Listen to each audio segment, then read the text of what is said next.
Say monkeys, I meant geniuses. Our first guest is the star of the very popular television program Spin City. Please welcome the lovely, the likable Michael J. Fox. Michael.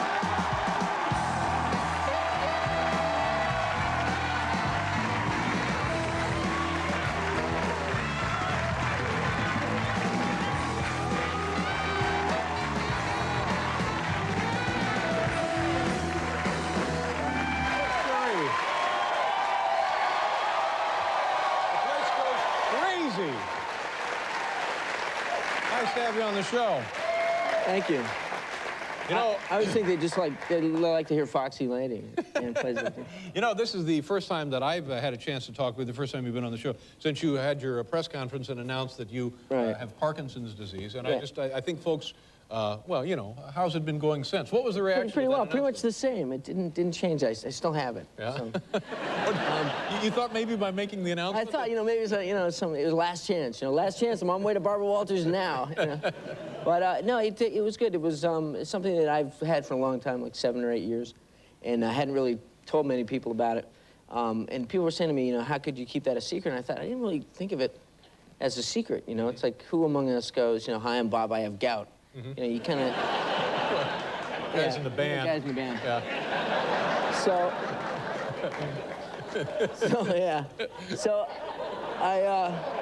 I'd mentioned the show when I talked about it. I did 2 things. I did a People magazine interview and talked to Barbara Walters because I figured, you know, that pretty much covers it. You're set right there. Everybody, like people in Zimbabwe are aware of my health. So that was good, and it was good letting people know, people that you know, that I work with and stuff like that, so they feel comfortable. Now, I'm guessing that there are probably 2 areas of reaction: people who you don't know, who are your fans, and people that you work with who didn't know, who probably were stunned and immediately sympathetic, maybe too sympathetic, if in fact that can be applied in this case.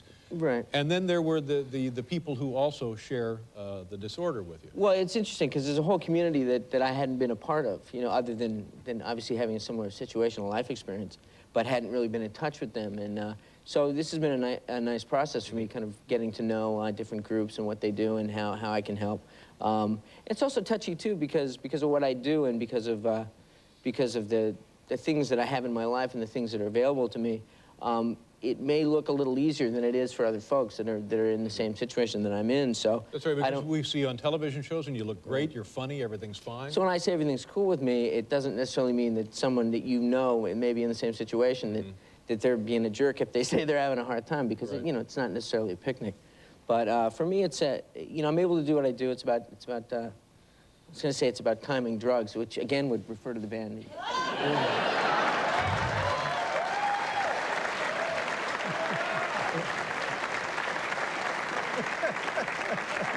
All about timing those drugs. Were there moments immediately after you had the announcement when you just thought to yourself, oh, geez, I wish I just kept this to myself? Well, you know, there was that whole, like, about a 48-hour period where there was nothing but my obituary on television, which is a little weird, you know? I would think so. Because I didn't kind of know that, I mean, in all humility, I didn't think it would be that big a deal, you know?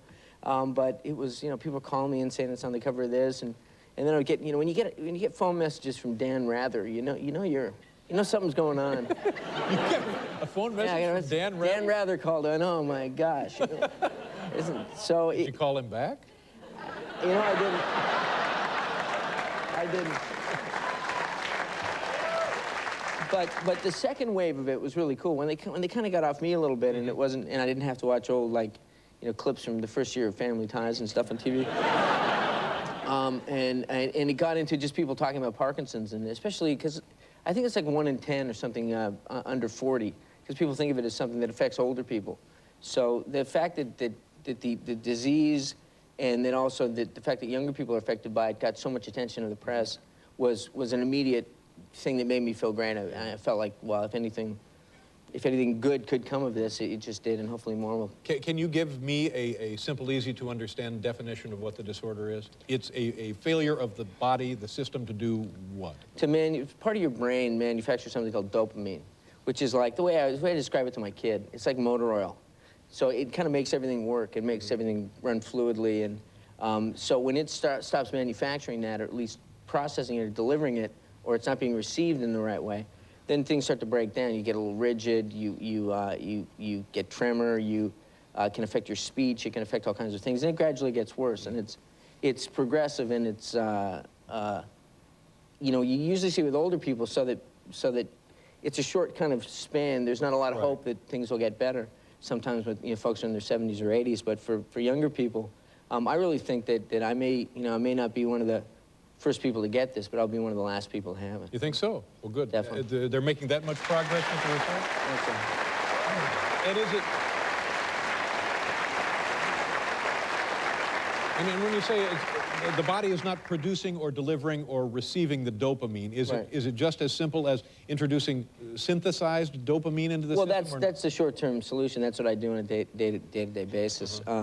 Hopefully, at some point, you know, there's all kinds of talk. I mean, one of the things that they're talking about doing is finding a way to put into the brain new cells that will produce, you know, that learn how to do that.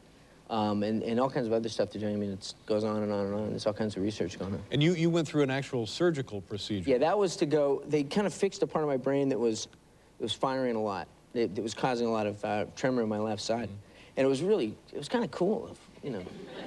I mean, cool to have your brain fixed. Well, because I was awake, you know. So they go and the only unpleasant thing is they strap this cage on your head and they bolt it in so your head doesn't move around. You're actually conscious for this. Yeah, well, you know, you're a little loopy. Oh my God, I would hope so. They give you a little Valium or something, or a cocktail. I don't know what it was. But and how long does this last? This procedure? Yeah. When they're actually, you go in, you get this thing put on, you sit in a lazy boy kind of thing, and they drill top of your head. Now, Michael, they don't drill in the... Well, actually, you know, like I think Bob they use an electric one, but with a nail gun. I think they do some finesse work with one of these.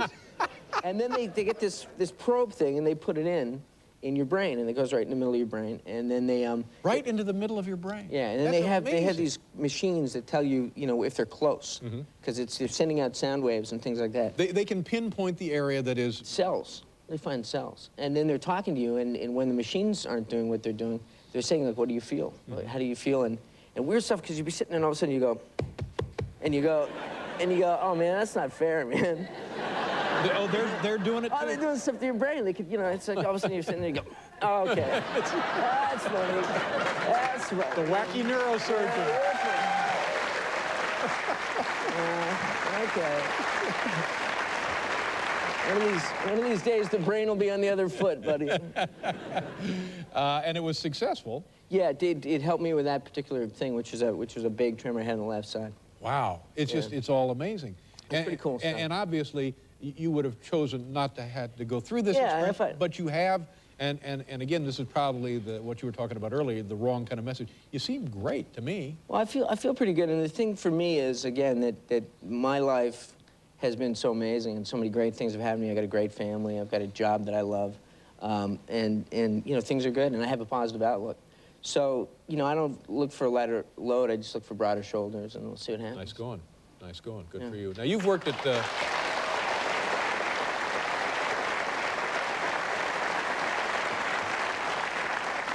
You've worked at ABC for a long time, haven't you? Yeah, I have. Place is run by monkeys, right?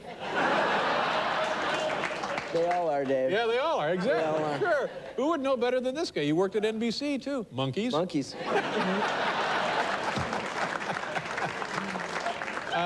Boy, congratulations on your Golden Globe Award. Thank you. That was a very nice thing. It was a good night. Yeah, it was a good party.